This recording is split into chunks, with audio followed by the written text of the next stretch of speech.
Hello everyone, I am नादी from Germany. ये मेरी पहली वीडियो है अपने यूट्यूब चैनल पे।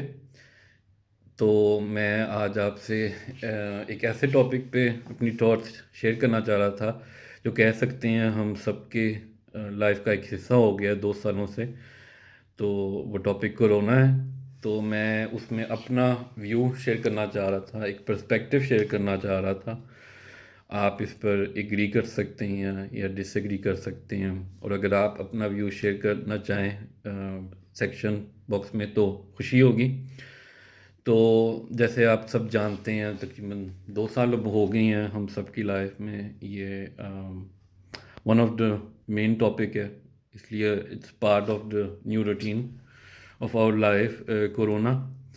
तो इसमें मैं कुछ अपने एनालिसिस शेयर करना चाह रहा था, कुछ एक्सपीरियंस भी शेयर करना चाह रहा था, और उससे रिलेटेड फिर अपने व्यूज़ और थॉट्स। तो शुरू शुरू में जब कोरोना सबके लिए नया था, काफ़ी डर था सोसाइटी में, काफ़ी अनअवेयरनेस थी सिचुएशन के बारे में, इस बीमारी के बारे में। तो फिर मुख्तलिफ रिस्ट्रिक्शंस लगाई गई, lockdown, social distancing, mask, hygienic concepts वगैरह इंट्रोड्यूस कराए गए। तो आहिस्ता आहिस्ता वो हमारी लाइफ की एक रूटीन बन गई, एक हिस्सा बन गई रूटीन लाइफ की, ये सब चीज़ें। तो शुरू शुरू में कहा जा रहा था कि सर्टेन अमाउंट लोगों, जब 60-70% लोग टीके लगाएंगे तो कोरोना काफ़ी हद तक कवर हो जाएगा और हम इसको बीट कर लेंगे। लेकिन अनफॉर्चुनेटली ऐसे नहीं हुआ। अगर प्रेजेंट की सिचुएशन को देखा जाए, जर्मनी में ओवर 70% लोगों ने टीके लगा लिए हैं। लेकिन अगर हम डेली न्यू केसेस, जो मैं कहता हूँ कि मैं इस चीज़ के ख़िलाफ़ हूँ, जो डेली न्यू केसेस अगर उसको अलर्ट पे रखा जाए तो ये काफ़ी इंसान के अंदर डर पैदा करता है ये चीज़। और जब इंसान डर की कैफियत में रहता है तो वो 100% अपने सेंस के ऊपर कंट्रोल उसका नहीं होता। तो अगर देखा जाए तो एक तौर पे हमारे पास ओवर 72% हैं लोगों के जो जिन्होंने वैक्सीनेशन लगा ली है, लेकिन दूसरी साइड पे रिकॉर्ड केसेस हैं, डेली केसेस। तो ये मैच नहीं कर रही चीज़ें। अगर देखें कि जो पॉलिटिशियन कहते थे शुरू से, या इवन डॉक्टर्स कहते थे, तो ये बातें मैच नहीं कर रही। तो मैं इसके साइड इफ़ेक्ट्स पे आऊँगा, कि इसकी सोसाइटी पे क्या साइड इफ़ेक्ट्स हैं। जिनके बच्चे हैं वो बहुत अच्छी तरीके से रिलेट कर सकते हैं। स्कूलों में काफ़ी प्रॉब्लम्स हैं, बच्चों को मास्क पहनना पड़ता है सारा वक्त, डेली टेस्ट करना पड़ता है, और भी काफ़ी चीज़ें हैं जो बच्चों को दूसरे बच्चों से दूर लेके जा रही है। तो उनका बचपन कह ले, जैसे हमारा बचपन था, बिल्कुल नहीं गुजरा। एक काफ़ी डिप्रेशन के माहौल में उनका बचपन गुजरा है। फिर उसकी नेक्स्ट जो साइड इफ़ेक्ट्स हैं, एक डिप्रेशन कह लें, कि आइसोलेशन, ये न्यू सिचुएशन जहाँ पे कह लें कि फैमिली मेम्बर्स भी एक दूसरे से दूर हो गए हैं।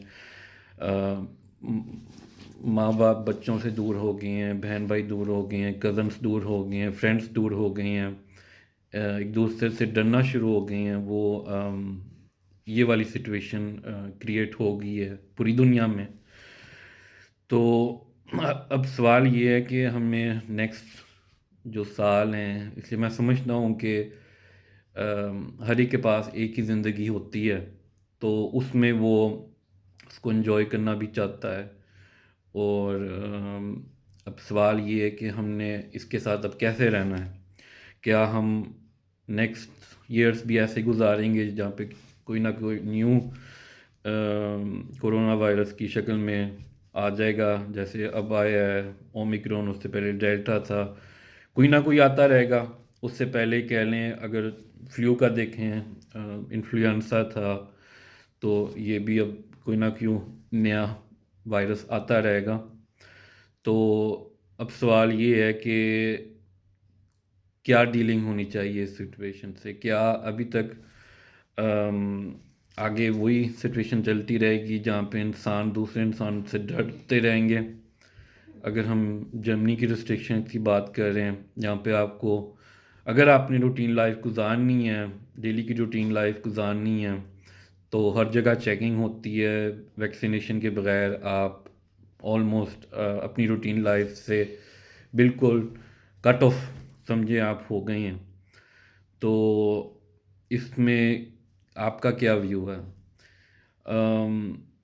بہت زیادہ لوگ کہتے ہیں کہ صرف ڈاکٹرز کو اس بارے میں بات کرنی چاہیے یا اسپیشلسٹ کو جو وائرس کے ایکسپرٹس ہیں ان کو اس بارے میں بات کرنی چاہیے. میں سمجھتا ہوں کہ کیونکہ ہم سب 2 سال سے اس فیز سے گزر رہے ہیں. میں سمجھتا ہوں کہ ہر ایک انسان کا ایک یہ بیسک رائٹ ہونا چاہیے، ڈیموکریٹک رائٹ ہونا چاہیے کہ وہ اس کے بارے میں بول سکیں. اور اگر ہم جرمنی کی مثال لیں، کچھ بیسک ڈیموکریٹک رائٹ جیسے ڈیمونسٹریشن ہے وہ کوشش کی جا رہی ہے کہ وہ آہستہ آہستہ وہ بھی اس کی اجازت ختم کی جائے. تو میں سمجھتا ہوں کہ کافی یہ ایک خطرناک رستے پہ چل رہا ہے سب کچھ، کہ جو بیسک ہیومن رائٹس ہیں وہ بھی خطرے میں ہیں. تو پھر نیکسٹ جو آ جاتا ہے، میں سمجھتا ہوں کہ جو مذہب کا رول ہے اس سب اس کی ڈیلنگ میں، چاہے جو بھی مذہب ہو، اسلام ہو، کرسچن ہو، کوئی بھی مذہب ہو، میں سمجھتا ہوں کہ ان کو بھی ہر ایک انسان کا ساتھ دینا چاہیے اس سچویشن میں. صرف جو میجورٹی کہتی ہے یا سمجھتی ہے کہ ٹھیک ہے، صرف اس کا نہیں. میں سمجھتا ہوں کہ مذہب کے لیے بھی یہ ایک ٹیسٹ تھا. جیسے ہم بچپن پہ سنتے آتے تھے کہ کوئی نہ کوئی کرائسس آئے گی، پوری دنیا میں آئے گی. تو یہ کہہ لیں کہ پہلا بگ کرائسس تھا ہماری لائف میں. تو میں سمجھتا ہوں کہ مذہب کا بھی اس میں بہت امپورٹنٹ رول ہے.